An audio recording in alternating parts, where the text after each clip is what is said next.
Good morning everyone. Now we are showing for the indicate display which has provide solution for Skillful Technology. Currently we repair KEBA make k2-700 panel, industrial panel, which are having problem in motherboard, also a panel.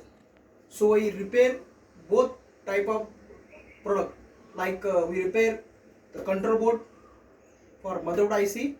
Also we are modified touchscreen and control board. So now this unit has a 100% repair properly and properly working. We'll show the demonstration right now. So it's currently require 24 volt DC for input power. So we connect here, and the input signal is require DVI. So we also provide DVI signal.